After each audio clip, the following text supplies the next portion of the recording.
Et le grand invité de France Bleu Garlosa ce matin, c'est Yvan Lachaud, le président de Nîmes Métropole. Il répond aux questions de Jérôme Plédy. Vous nous le disiez, Yvan Lachaud, dans le journal de 8h, vous souhaitez la réussite du grand débat dont parlait Laurent Goria à l'instant. Vous allez même en organiser un avec Nîmes Métropole. L'important, c'est ce qui en sera fait de ce grand débat. Oui, de toute façon, on vit quand même une période très particulière dans notre pays et je pense que c'est une bonne initiative que de laisser la possibilité à tous nos concitoyens de s'exprimer et de répondre à ces 35 questions posées par le président de la République. De toute façon, on voit très bien qu'on est dans un moment complexe et pour en sortir, le président de la République a choisi cette voie-là. Est-ce que vous pensez qu'il va devoir s'en servir de ce qui va en ressortir de ce grand débat et de quelle façon finalement? Pour moi, il est dans l'obligation de s'en servir, sinon ça ne fonctionnera pas. Mais ça a au moins la chance d'exister, de laisser les Français s'exprimer sur ce qui leur paraît fondamental. Alors après, je pense qu'il pourra. Il a dit qu'il ne changerait pas de cap, c'est ça aussi le problème. Oui, enfin bon, il a déjà changé un petit peu de cap et je pense que si les réponses sont très claires sur un certain nombre de sujets, à mon avis, il s'adaptera parce que je crois qu'il a bien compris que il s'était un petit peu séparé. Il n'a jamais été élu avant d'être président de la République, donc il s'est pour beaucoup trop séparé certainement et du peuple et des relais et des maires, etc. Donc je crois qu'aujourd'hui il en a conscience. Il est accusé par certains et notamment par Marine Le Pen d'entrer en campagne en quelque sorte sur les deniers de l'État en vue des européennes. Les accusations de Marine Le Pen, moi je n'ai pas grand chose à faire, mais je peux respecter, chacun peut s'exprimer. Il est président de la République et je crois qu'aujourd'hui on est dans une démocratie. Il est président de la République jusqu'au terme de son mandat. Je crois qu'il est important de respecter ceci et que ce soit Madame Le Pen, Monsieur Wauquiez, les représentants de la gauche ou Monsieur Mélenchon, voilà, il est président de la République, il faut un peu de respect quand même. Vous lui accordez toujours du crédit au chef de l'État en tant que centriste d'ailleurs, hein, vous l'avez toujours dit, vous êtes un élu centriste, il va dans le bon sens dans la politique qu'il conduit en France. Mais je lui apporte du crédit parce qu'il n'y a pas d'autre solution, il est président de la République, on a la chance d'être dans une démocratie, on se doit de respecter celui qui a été dûment élu par les Français. Après, on peut être d'accord ou pas sur un certain nombre de sujets, et c'est bien mon cas, mais je pense que lorsqu'il a touché aux retraités, il a fait une erreur. Mais bon, s'il l'entend et qu'il la modifie, il n'y a pas de sujet. Moi, ce que je souhaite, c'est que vraiment, on ait cette large concertation. Et il est temps aujourd'hui que des hommes intelligents, modérés de droite et de gauche puissent s'entendre et travailler ensemble. L'actualité à Nîmes, et vous en savez quelque chose en tant que président de Nîmes Métropole, c'est bien sûr les transports, le dossier transport. On parle beaucoup du train, on va d'abord parler de la ligne T2. Ça y est, c'est parti, hein, les travaux ont démarré. Ça se passe bien? Vous n'avez pas des bâtons dans les roues de la part de la mairie en ce qui concerne les autorisations de travaux? Pour l'instant, ça se passe bien. Je ne vois pas pourquoi il y aurait des bâtons dans les roues. C'est quand même l'intérêt général qui prime. C'est la ligne qui aurait certainement être due réaliser en premier, puisque c'est la ligne la plus structurante. 11 km et demi entre le CHU et Paloma. On va réaliser donc la première partie, c'est-à-dire la moitié de cette ligne du CHU jusqu'à la gare, en espérant que tout soit réalisé pour mi-décembre prochain et qu'elle puisse fonctionner. Et en espérant aussi qu'elle soit utilisée à partir de la fin de l'année. C'est d'ailleurs toute la problématique des gilets jaunes au départ. Hein. On n'a pas d'autre moyen de se déplacer. Je crois qu'elle sera utilisée quand on voit l'utilisation de la ligne T1. On prévoit sur la ligne T2 28 000 voyageurs jour. Donc on sait très bien qu'elle sera utilisée quand ça permet de relier l'ouest à l'est de la ville en passant par la gare et en passant par le centre et avec un bus toutes les 10 minutes. Voilà, je crois que c'est une belle réalisation. C'est nécessaire et c'est structurant pour notre collectivité. Le train maintenant, la gare TGV de Manduel, vous le savez aussi, elle est très discutée, très contestée par certains. Vous persistez, vous signez. Les premiers trains d'ailleurs, ils circuleront quand sur cette gare? À la fin de l'année déjà? Il est prévu normalement que le 15 décembre 2019, les premiers TGV s'arrêtent sur cette gare. Elle peut être contestée, mais ça fait des années qu'elle est programmée. On savait très bien que personne n'y reviendrait dessus.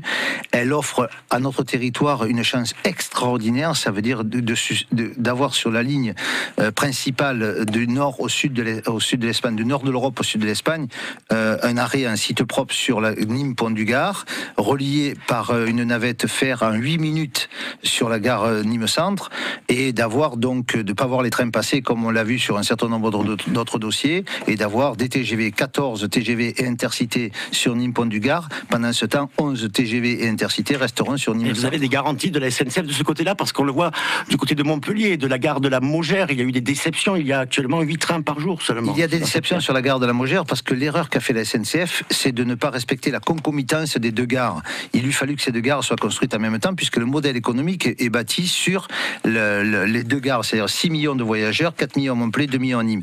Donc tant que les deux gares ne sont pas construites, effectivement, il y a moins de TGV.